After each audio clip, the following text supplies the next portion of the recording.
Hi viewers, welcome back to yet another care collaboration video, this time on Neofinetia Falcata, Gojo Fukurin. We have done the Armani Island type, which is basically the wild form, and what we're looking at is a very temperamental variety of Neofinetia Falcata. It's classed as a marginal stripe because it's got marginal stripes on the outside of each leaf.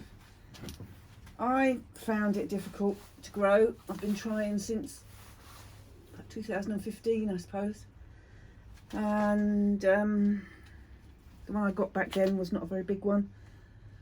It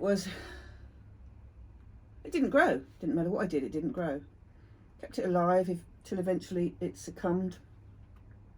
One summer when I'd left it too wet in the winter, instead of drying it out completely in the conditions I have in here.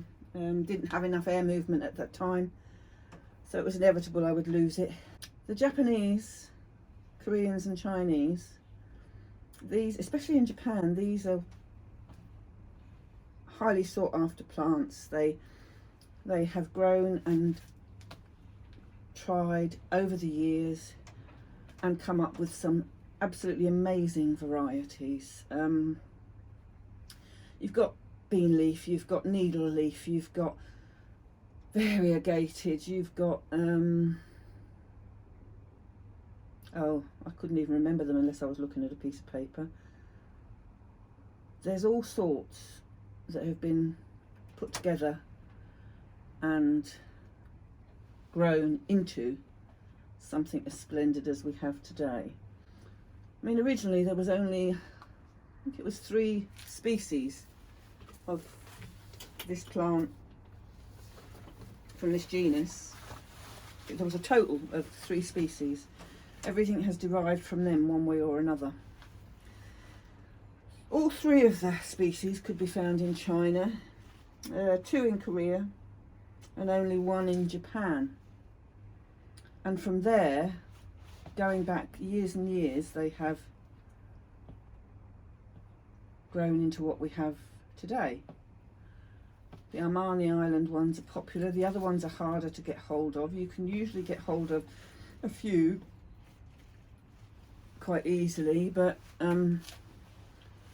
a lot of the ones I got, to get those, I ordered them in from Korea. There is a specialist nursery in Korea, and we imported into this country.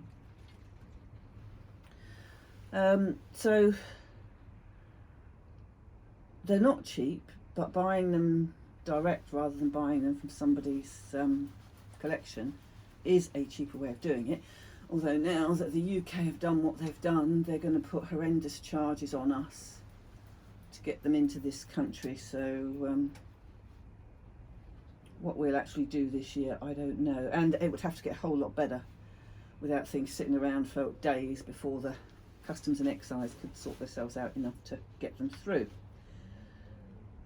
But the Koreans and the Korean nursery where I buy from, he has plants that he sells for $2,000 a go, if not more, and the highly prized ones are way more expensive.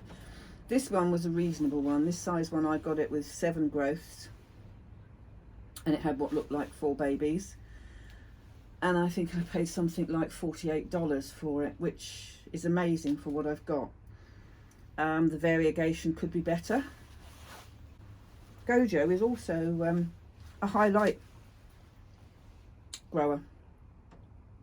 Neos as a rule like Cattleya light, they say, but the fussier ones and the ones that have mutated, they haven't mutated, they've been crossed and seeded and grown and crossed again to try and do different things. Otherwise we wouldn't have got the colour in that we've got now of the flowers.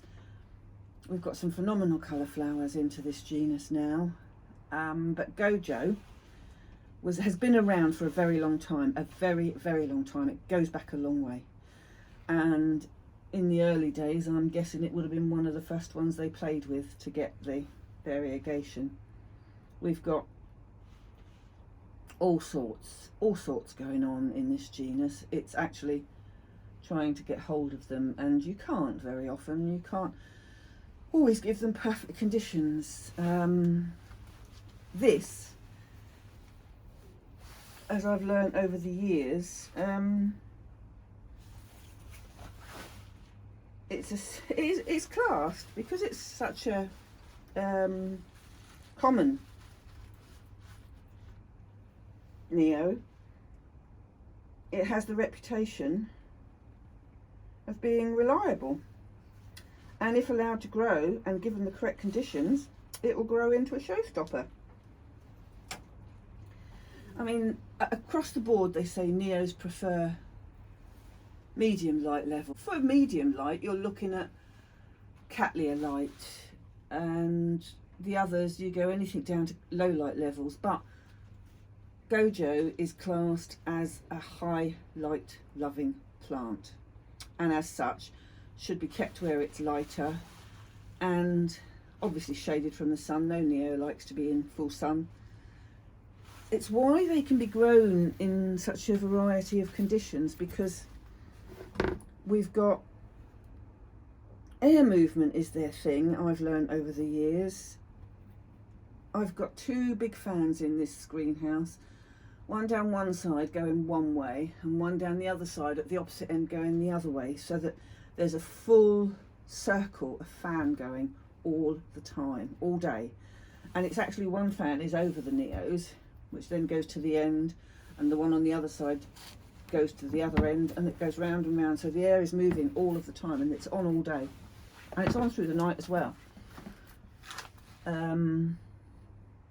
I've lost less since I did that, and the humidity, they like the humidity, although they don't like false humidity a lot, but mine get false humidity in the summer because I can't keep them humid any other way. And I've got a fogger, which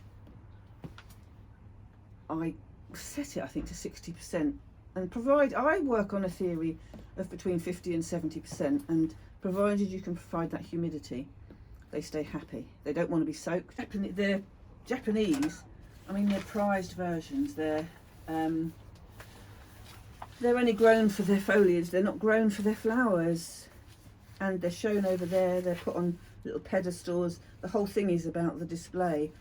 And back in the old days, and you can still buy them now, and they're sold today as Hoyas. They're like a cage, goes over the top of them so that nobody can get near them, and they're shown off. I've put a copy of it on the video. They're shown off, and people in the old days, when this was first done, because they were classed as the Rich Noble Orchid, because they'd never seen anything like them before, they go back hundreds of years, and people used to have to wear masks before they were allowed to walk past and see the plants. And they were never grown for their flowers, but today they're grown for their flowers and the different colour flowers that you can produce. And I've got some nice ones. The one I still haven't successfully got is the green flowering one, which is the Hisui. So I'm still after that one. But I've got friends. I've got a friend in Wales who grows this, and he's got a specimen sized plant, or he had. Now he's got 3 plants. Grows like a weed for him in his greenhouse, and he lets his temperature get down quite low in the winter. I've got another friend in London who will let it go down to 0 degrees.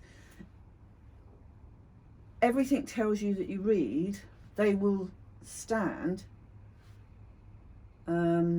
frost-free conditions. Mine go down to, mine in here, because it's in the intermediate house, they don't go down below 12, because I haven't got anywhere to put them to grow them cold, because my cold greenhouse is taken up with Masdevallias and Draculas. So, and if I could keep these cooler, if I had a little area on their own that would just take the Neos, I would keep it as cold probably as 4 degrees, because the results I've seen from doing that is phenomenal. So, but it depends on the climate, it depends where you live. this plant is happy. What I want now to aim for the end of the year is to get more variegation back on the thing. It's not, roots haven't woken up yet because there's no live root tips, but what is in there, and there's a tiny little one, and I can't see it anymore. I saw it this morning. There is a tiny new root pushing its way out with a tiny little green tip, and now I can't find it. But what I have found, you can see the little growths still at the base of the plant. They normally come out from behind a fan. Well, some do, some don't. Some do come from the base of the plant, but normally you'll find them. But none of these. That's a tiny little one there. Little one there. There's even tinier one in there. He's a tiny one in there. But what we've got, and it's in there, and I don't know if I can get there to show you, is, let's have a look. Stand this way. On the leaf that I'm holding, right down by the base, you can see a growth. Now ordinarily that low down, that's the first growth of the year. I would say it's a new growth, but because I can see that this plant doesn't grow its fans that low down, or hasn't done to now, I'd say that could possibly be its first flower spike this year, although it does seem a bit early. But there is something happening, and it's too early to say with the size of it. You can normally tell as the shape matures what you've got. It's easy to see whether it comes up as a root or a growth or a... I haven't got anything I can show you because there's nothing with growths on yet. Roots come out in bizarre places. And they like aerial roots, it really doesn't matter. But when this one gets repotted, the roots will be put back in there. And I started doing some mossing again this week. But this will get remossed. He's had an end chewed off of that root by a slug by the look of him. And that one has as well. That's had its end chewed off. But I've got up here a bean leaf variety that grows right in front of the fan, and it's mounted, and look at the roots, growing beautifully right in front of a fan, happy as Larry.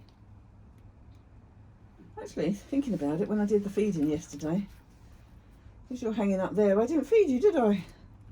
But this is a bean leaf variety, so the growths don't get any bigger than that, and I can't even count now how many are on there because there's loads. Not really flowered properly yet. I've had it since 2018.